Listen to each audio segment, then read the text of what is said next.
गर्भवती बहू की दो शहरी ननद।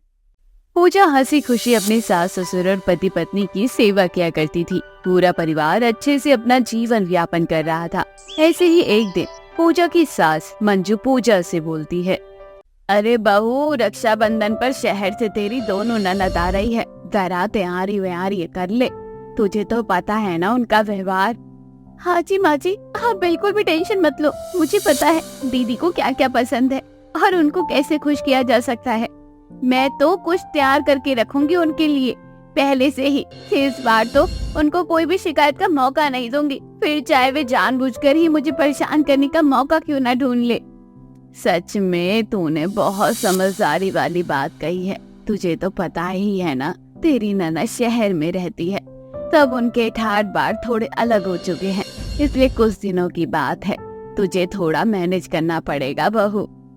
हाँ माँ जी, कोई बात नहीं, आपको ये सब कहने की क्या जरूरत है। घर परिवार का हिस्सा हूँ मैं भी, अच्छे से समझती हूँ सारी चीजें कि कब क्या करना है मुझे। आप बेफिक्र रहिए, इस घर में आपकी बहू नहीं बल्कि बेटी आई है। अगर हर लड़की की सोच तेरे जैसी हो जाए ना, उस घर में कभी लड़ाई झगड़ा नहीं होगा। कभी लोग अपनी बहू को बहू नहीं मानेंगे बल्कि बेटी मानेंगे। पूजा अपनी ननद के आने की खुशी में घर में साफ सफाई शुरू कर देती है। बड़ी ननद रितु को आलू के चिप्स बहुत पसंद थे। पूजा उसके लिए धूप में जाकर आलू के चिप्स बनाना शुरू कर देती है। साथ ही छोटी ननद मनीषा को बेसन के लड्डू बहुत पसंद थे, उसके लिए लड्डू बनाना शुरू कर देती है। यह सब देखकर सास बहुत खुश होती है और कहती है, अच्छा तो ननद की आने की खुशी में तैयारियां शुरू हो गई है मेरी बहू। वैसे अच्छा लगता है मुझे ये सब देखकर कि तू अपनी ननद की इतनी चिंता करती है। काश कि मेरी बेटियों को भी अक्ल आ जाती, क्योंकि भाभी कितनी अच्छी है और वह हमेशा तुझे तंग करने में लगी रहती है। अरे माँ जी छोड़िए ना, ये सब तो होता रहता है। बाकी मैंने सारी तैयारियां कर ली है। दीदी को लास्ट टाइम मैंने शिकायत का मौका दिया था, जब वो यहाँ आई थी तो मैंने उनको बेसन का लड्डू बनाकर नहीं खिलाया था। सब कुछ अचानक ही हो गया था। इस बार तो मैंने बेसन के लड्डू बनाकर तैयार कर दिए हैं और चिप्स बनाकर भी तैयार कर दिए हैं। ये तो अच्छी बात है बहू, चलो मैं जा रही हूँ, थोड़ा मार्केट से सब्जी वगैरह ले आऊं। ऐसे ही कुछ दिन बाद पूजा की दोनों ननद शहर से अपने मायके आ जाती है। दोनों के पास दो अलग अलग सूटकेस थे, बड़े बड़े। वह दोनों अपने आप को हुस्न की परी समझते हुए अपने घर में आती है। तभी पूजा उनके पास जाती है और उनका सूटकेस उठाने की कोशिश करती है। तभी मनीषा गुस्से में पूजा से बोलती है, हे भगवान, तुम्हें इतना नहीं मैनर्स है कि किसी की चीज छूने से पहले उससे परमिशन लेनी चाहिए। माफ करना दीदी, मैंने सोचा क्यों ना आपका मैं सामान उठाकर कमरे में छोड़ दूं। आप लोग थक गए होंगे ना, इसलिए। थोड़ी देर में दोनों अपने अपने कमरे में चली जाती है। कमरा देखकर दोनों अजीब सा मुंह बनाकर बाहर आकर अपनी माँ से बोलती है, क्या बात है माँ, कम से कम हमारे आने के लिए हमारे कमरे तो साफ करवा देती। अरे आपकी बहू से अगर इतने काम नहीं होंगे तो क्या ही फायदा आपकी बहू का। अरे हमें तो अपना कमरा किसी जेल से कम नहीं लग रहा है। ऐसा लग रहा है जैसे बरसों से साफ सफाई हुई ही नहीं है। हाँ, कोई इंसान रहता भी है या नहीं, इसलिए यहाँ किसी ने कोई अपनी वैल्यू ही नहीं दिखाई। सास अपनी दोनों बेटी की बातों को नजरअंदाज कर देती है। थोड़ी देर बाद दोनों डाइनिंग टेबल पर बैठकर खाने का इंतजार कर रही थी। तभी पूजा उन दोनों को खाना सर्व करती है। दोनों खाना देखकर अजीब सा मुंह बनाते हैं और कहते हैं, पूजा, अगर तुम्हें खाना बनाना नहीं आता तो मत बनाया करो इतना ऑयली। अगर हम इतना ऑयली खाना बनाएंगे ना अपने ससुराल में, तो हमारे ससुराल वाले गुस्से में हमें बाहर निकाल देंगे। और एक तुम हो, गवार की गवार रहोगी। वही तो, जब अपने मायके आओ तो हमारी भाभी खुश करने के चक्कर में कोई ना कोई मिस्टेक कर देती है, जिससे हमें गुस्सा आ जाता है। अरे दीदी, आप बिल्कुल भी चिंता मत करो, आप दोनों को खुश करने के लिए मैंने कुछ बनाया है, अभी लेकर आती हूँ। पूजा अंदर से अपने दोनों नंदों के लिए बेसन के लड्डू और आलू के चिप्स लेकर आती है और उन्हें देते हुए कहती है, दीदी आप दोनों के फेवरेट बेसन के लड्डू और आलू के चिप्स आप दोनों को बहुत पसंद है ना। लास्ट टाइम आप दोनों के लिए नहीं बना पाई थी, इस बार मेरे को पहले से ही पता चल गया था कि आप दोनों आने वाले हैं, इसलिए मैंने पहले ही तैयारियां कर रखी थी। हाँ हाँ ठीक है, अब ज्यादा अपनी तारीफ करने की जरूरत नहीं है, जाओ यहाँ से। पूजा बार बार उनको खुश करने की कोशिश कर रही थी, लेकिन वे दोनों बहनें मिलकर बार बार अपनी भाभी को ताने दे रही थी। अचानक से पूजा को चक्कर आ जाता है और वे जमीन पर गिर जाती है। यह सब देखकर सभी लोग घबरा जाते हैं। इसी तरह से उसे वह उठाकर कमरे में ले जाते हैं। वे पास के डॉक्टर को फोन करके घर बुला लेते हैं। चेकअप करने के दौरान पता चलता है कि पूजा माँ बनने वाली है। यह खबर सुनकर सास बहुत खुश होती है और कहती है, आखिरकार भगवान ने मेरी सुन ही ली। मेरी बहू माँ बनने वाली है और मैं दादी। अब तो मुझे मेरा पार्टनर मिल जाएगा। अब मैं पूरे मोहल्ले में लड्डू बांटूंगी, क्योंकि मेरे घर में इतना छोटा नन्हा मुन्ना मेहमान आने वाला है और ये मेरे घर का पहला छोटा बच्चा होगा।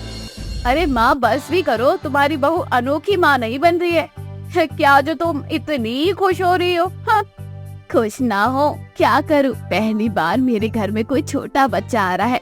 पहली बार मैं दादी बन रही हूँ। तुम दोनों की शादी को इतने साल हो गए, तुम दोनों को कहते कहते थक गई एक बच्चा कर लो, लेकिन तुम हो कि मेरी एक बात सुनने को तैयार नहीं।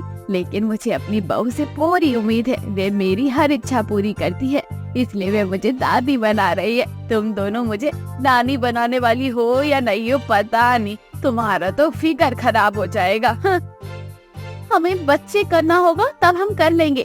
वैसे भी हम आपकी बहू की तरह गवार नहीं है। बच्चा पैदा करना और झाड़ू पोछा करना यही आता है इसको। इसके अलावा आता ही क्या है आपकी बहू को? इसके अलावा उसे आता है घर परिवार संभालना, सास ससुर की इज्जत कैसे की जाती है वह आता है, अपनी ननद को कैसे खुश किया जाता है वह आता है, अपनी ननद की हर छोटी बड़ी गलतियों को नजरअंदाज कैसे करते हैं वह आता है। आपको खुश करना आता है, तुम्हारी तरह हर बात में ताने मारना उसे नहीं आता। तुम्हारी तरह हर बात में अपने आप को सबसे बड़ा दिखाना उसे नहीं आता, बल्कि छोटा बनकर ही सबको प्यार देना आता है मेरी बहू को। मेरी बहू की बराबरी तुम कभी नहीं कर सकती। मेरी खुशी में शामिल तुम नहीं हो सकती, तो यहाँ से 10 मिनट में खड़ी रहने से अच्छा है अपने घर चली जाओ। जब रक्षाबंधन आएगा तो मैं अपने बेटे को तुम्हारे घर भेज दूंगी, वहाँ जाकर वह तुमसे राखी बंधवा लेगा। अपनी माँ के मुंह से सारे शब्द सुनकर दोनों को बहुत शर्मिंदगी महसूस होती है। दोनों वहाँ से अपना अपना सामान उठाकर मुंह फेर कर वहाँ से चली जाती है। वहाँ जाने के बाद उन्हें महसूस होता है कि इंसान को प्यार और मान सम्मान उनके व्यवहार से मिलता है। उनको जन्म देने वाली माँ ही उनके व्यवहार को पसंद नहीं कर पा रही थी, तो बाकी लोगों की उम्मीद करना बेकार ही है। पायल अपनी भाभी से बहुत नफरत करती थी। वह हमेशा अपनी भाभी के खिलाफ अपने भैया के कान भरा करती थी। ऐसे ही एक दिन पायल का बड़ा भाई विनोद काम करके घर वापस आता है। तभी पायल अपनी भाभी ज्योति के खिलाफ विनोद के कान भरते हुए बोलती है, आ गए भैया आप? अरे क्या बताऊं, भाभी को जरा समझाया करो। अगर घर में रहती हैं तो कम से कम घर के प्रति थोड़ा ध्यान तो दिया करे। अरे घर का सारा काम छोड़कर घर के बाहर घूमती रहती है और यहाँ वहाँ की चुगली करती रहती है। अगर ऐसे ही रहना है तो इनके मायके ही भेज दो। अरे पायल, कल को तुझे भी तो जाना है किसी और के घर, और अपनी भाभी के लिए तेरे मन में इतनी कड़वाहट क्यों है? तेरी भाभी तेरे बारे में बहुत सोचती है। तेरी शादी कराना है, तेरी विदाई करानी है, तेरे लिए 1 रुपए जोड़ने की कोशिश करती है, और फिर भी तू अपनी भाभी के खिलाफ इतना जहर उगलती है। ऐसा क्यों? अरे भैया सच बताओ, आप ना जोरू के गुलाम हो, और मुझे ना बिल्कुल भी उम्मीद नहीं है कि माँ के जाने के बाद मेरी शादी कहीं हो पाएगी। कहते हैं ना, माँ बाप रहते हैं तब तक बच्चों को बहुत सहारा मिलता है। अब तुम ना मेरे पास माँ है ना पिता, शादी की उम्मीद तो है ही नहीं मुझे। मैं तो सोचती हूँ कहीं आप दोनों मेरी शादी किसी लंगड़े लूले से ना करवा दे। सच में तेरे अंदर बहुत ज्यादा जलन की भावना है। तेरे बारे में ना ऐसा मैं सोच सकता हूँ, ना तेरी भाभी सोच सकती है। थोड़ी देर बाद ज्योति सभी के लिए खाना लगाती है। तभी पायल अजीब सा मुंह बनाकर अपनी भाभी से बोलती है, भाभी ये सब क्या है? अगर खाना बनाने का मन नहीं था तो मुझे बता देती, मैं बना लेती खाना। लेकिन इस तरह से खाना बर्बाद करने की क्या जरूरत है? क्या हुआ पायल, तुम्हें खाना पसंद नहीं आया? भाभी ये पसंद आने वाला है क्या? जो मुझे पसंद आएगा? मुझे तो लगता है कभी कभी कि आप ना ये सब कुछ जानबूझ के करती हो, मुझे परेशान करना चाहती हो, ताकि भैया गुस्से में आकर मेरी शादी यहाँ वहाँ करा दे और आप अकेले सुकून से इस घर में रहो। पायल तुम कितना फालतू बोलती हो। तुम्हें पता भी है तुम्हारे बारे में तुम्हारे भैया और मैं कितना सोचते हैं। हमें हमेशा तुम्हारी चिंता सताती है कि तुम्हारी शादी कैसे करेंगे। मैंने माँ जी से वादा किया था कि तुम्हारी शादी बड़े धूमधाम से करूंगी ताकि तुम्हें कोई कमी महसूस ना हो। अरे बस, मुझ पर इतना एहसान दिखाने की जरूरत नहीं है। ऐसे ही समय बीत जाता है। पायल के मन में अपनी भाभी के लिए जो कड़वाहट थी वह दिन प्रतिदिन बढ़ती जा रही थी। तो वहीं दूसरी तरफ ज्योति को पायल के व्यवहार से कोई फर्क नहीं पड़ता था। वह उसे अपनी बेटी की तरह मानती थी।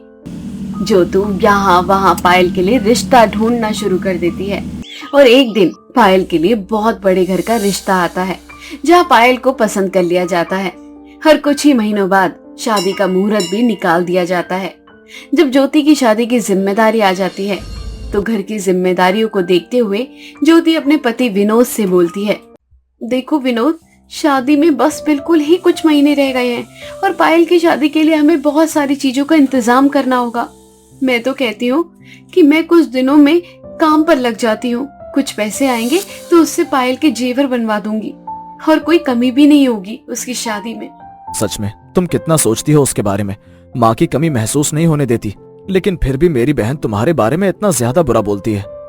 कोई बात नहीं, मुझे उसकी बात का कुछ बुरा नहीं लगता। नंद भाभी का रिश्ता ऐसे ही होता है। भाभी कितना भी अच्छा कर लेगी ना, वह नंद उनकी नजर में बुरी ही रहती है। और नंद कितना भी अच्छा कर लेगी ना, वह भाभी की नजर में कभी अच्छी नहीं बनती। तो ये रिश्ता ऐसा ही है, इसके बारे में इतना नहीं सोचना। मैं कल से ही अपने लिए कोई काम देखती हूँ। इस तरह से ज्योति अपने लिए काम ढूंढना शुरू कर देती है। ज्योति को एक दुकान पर काम मिल जाता है और वे दिन रात मेहनत करके पायल की शादी के लिए एक रुपया जोड़ना शुरू करती है। धीरे धीरे ज्योति पायल की शादी के लिए आधे से ज्यादा सामान का इंतजाम कर लेती है। एक दिन ज्योति पायल से कहती है, अरे पायल, हाँ शाम को तैयार रहना, शाम को हम मार्केट जाएंगे। मैं तुम्हें तुम्हारा ब्रांडेड लहंगा दिलवा दूंगी। पैसों की चिंता बिल्कुल मत करना। तुम्हें जो लहंगा पसंद हो तुम बस उसी लहंगे के ऊपर हाथ रख देना, मैं तुम्हें वही दिला दूंगी। और तुम्हारी शादी में जैसा मेकअप कराना हो वैसा करा लेना। मैं पैसे दे दूंगी अपने हिसाब से। मेकअप आर्टिस्ट देख लेना और मुझे बता देना। पायल का मुंह अपने आप बंद हो जाता है। ज्योति को इस तरह से उसकी शादी के लिए इतना मेहनत और इतनी चिंता देखते हुए पायल को मन ही मन पछतावा होता है। वे खुद से बोलती है, ये सब क्या है? मैं भाभी आपको कितना गलत समझती थी। और भाभी, आप तो मुझे बेटी की तरह मानती हो। दिन रात मेरी शादी के लिए मेहनत करती हो, घर और बाहर दोनों का काम देखती हो, और मैं हमेशा आपको नीचे दिखाने की कोशिश करती थी। मुझसे बहुत बड़ा पाप हो गया है। भगवान मुझे कभी माफ नहीं करेगा। शायद माँ अगर जिंदा होती तो वो मेरे लिए इतना नहीं कर पाती जितना भाभी आप कर रही हैं। ऐसे ही शाम को दोनों नंद भाभी मिलकर मार्केट जाती हैं, जहाँ ज्योति पायल को उसकी मनपसंद ब्रांडेड लहंगा दिलवाती है। अपना ब्रांडेड लहंगा देखकर बहुत खुश होती है। देखते ही देखते शादी का दिन नजदीक आ जाता है। जब शादी की बहुत सारी रस्में शुरू होती हैं, तो हल्दी वाले दिन ज्योति पूरा पीला रंग का डेकोरेशन करवाती है और हल्दी वाले दिन पायल का एक हल्दी लुक लेकर करवाती है, जहाँ सभी लोग पायल का हल्दी लुक देखकर बहुत हैरान हो जाते हैं। पायल बहुत ही ज्यादा सुंदर नजर आ रही थी। इस तरह से ज्योति पायल का हर एक दिन हसीन बनाने की कोशिश कर रही थी। सच में ज्योति, आज मुझे बहुत गर्व महसूस हो रहा है कि तुम मेरी पत्नी हो। माँ के जाने के बाद तुमने मेरी बहन का बहुत अच्छे से ध्यान रखा है।